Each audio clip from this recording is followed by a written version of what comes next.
We're standing here at Flores Church along the Cashtown Road or Chambersburg Pike. At the time of the Civil War, 10 roads intersected at the town. And that is the #1 major reason why the battle was fought in Gettysburg. Today, we're going to explore some of the sites along 3 of those roads. The Fairfield Road that runs southwest out of Gettysburg, the Chambersburg or Cashtown Road that leads a little bit northwest out of the town, and of course the Mummasburg Road that leads almost directly northwest out of the town. These 3 roads were behind the Confederate lines of battle during the fighting, and many of the homes along these roads were used as hospitals. So it's a pretty well documented fact that on June 29, 1863, Confederate General Henry Heath made Dr. Stem's house his headquarters. We're right in front of Dr. William Stem's stone house in Cashtown, Pennsylvania, a few miles west of Gettysburg on the Chambersburg Pike. And the 1886 history of Adams County noted that the quartermaster and clerk of Hill's Division, A.P. Hill's Division, which General Heath was in command of, were encamped in the doctor's lot. Another source for the story is Dr. J.W.C. O'Neill, who is a contemporary of Dr. Stem. He wrote that Dr. Stem, in 1863, he's here at this site, and in the yard of Dr. Stem's house, the general in command had encamped. O'Neill left Cashtown to visit a patient, but returned the following day to report back to the Confederate officers who had allowed him to pass in and out of Confederate lines. Once at Stem's house, O'Neill found that Heath had already left for Gettysburg, and his orderly was preparing to leave also. And O'Neill wrote, "I went and sat on Dr. Stem's porch and watched the different detachments of the rebel army pass. I remained at the Stem house July 1st until the first cannon sounded in the advance. I got on my horse and traveled down the pike toward Gettysburg." There's also a third source for Heath being here at the Dr. Stem house. It was Conrad Thomas, who lived on High Street. He wrote in a damage claim following the war that the rebel General Heath and staff, a division officer of the advance of General Robert E. Lee's army, took possession of the premises of Dr. William C. Stem and pitched their tents in his lot upon the 29th day of June, 1863, and remained in full possession.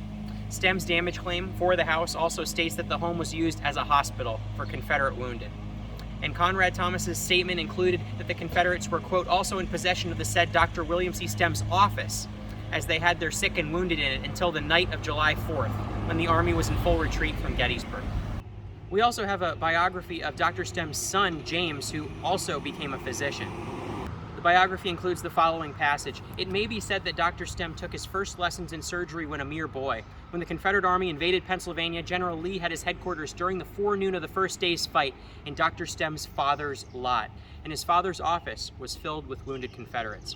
The elder Dr. Stem attended to their injuries, and the genial Dr. J.C. Stem had, then a lad of 8 years, handling bandages and other needful things to his father, thus rendering all the assistance of which a child of his age was capable."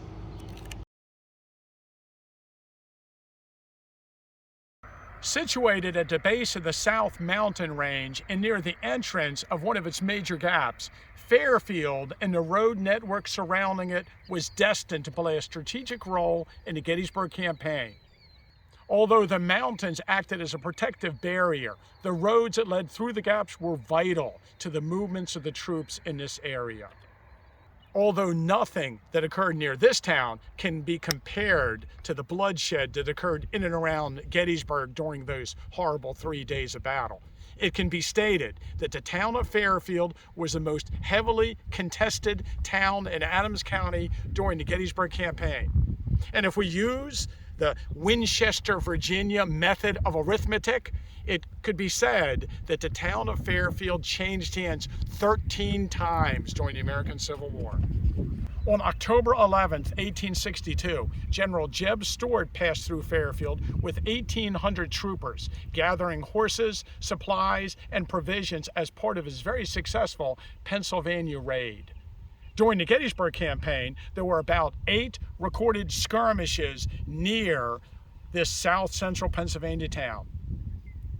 On June 21st, 1863, there was a skirmish at Monterey Pass between local militiamen under the command of Granville O. Howler and the Confederate cavalry under the command of General Albert Jenkins.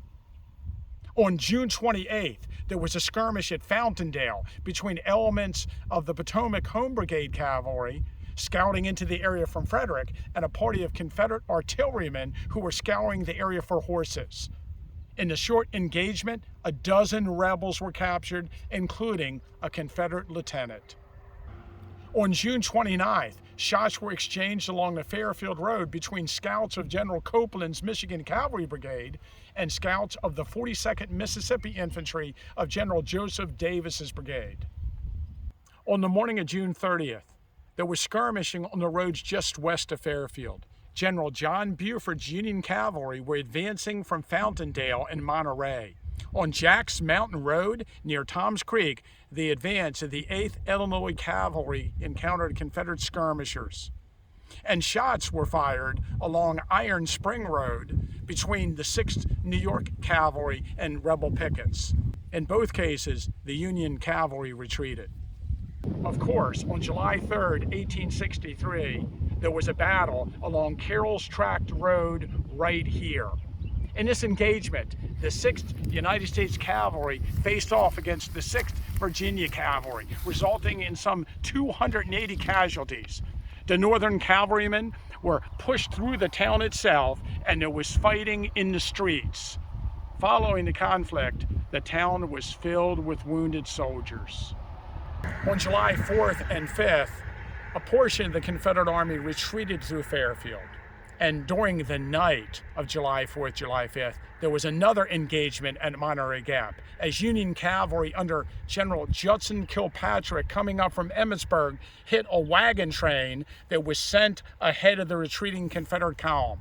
It was a wild scene of chaos and confusion on the mountain in the middle of the night during a thunderstorm.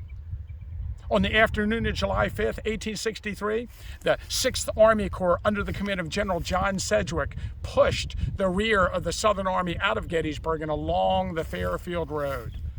About 2 miles from Fairfield, the Union Army caught up with the Confederate rear guard, and a sharp engagement occurred between the 26th Georgia of John B. Gordon's brigade and General Albert Torbert's New Jersey brigade, resulting in casualties on both sides.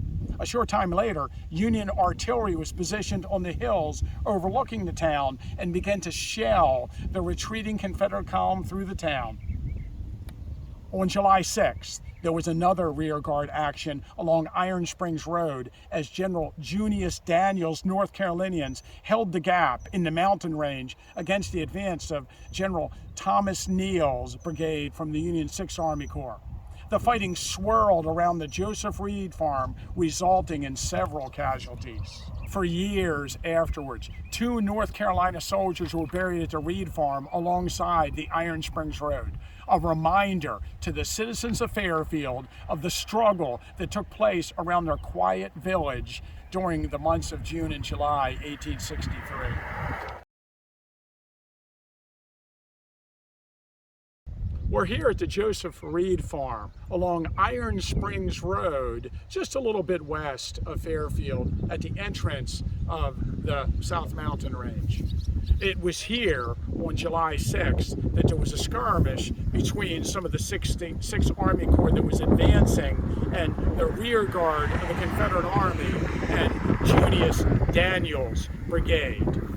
We have an interesting account of the events that occurred at this farmhouse that was presented to the Historical Society by the grandchildren of Joseph Reed. And they actually had donated a flag that was made by the family to appease the Southerners as they came by, sort of a flag showing that maybe they were Southern sympathizers that we have in our collection. And they hoped that that would minimize the damage done to their farm and the looting of their farm. But like many other farms in the area, they lost substantially during the battle, and there was a skirmish on their farm.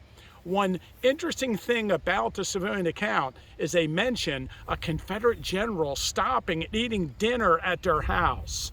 And when I first saw it, I realized that they were telling the truth. We have a lot of accounts that General Lee slept here and General Lee ate here.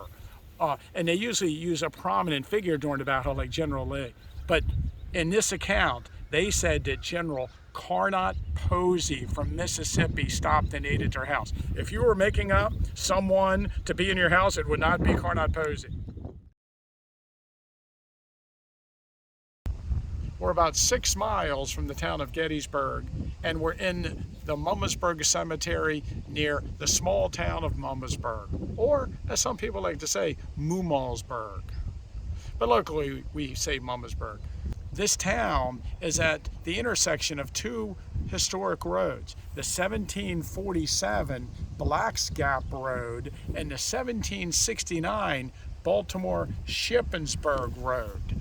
The town was a very small village at the time of the battle.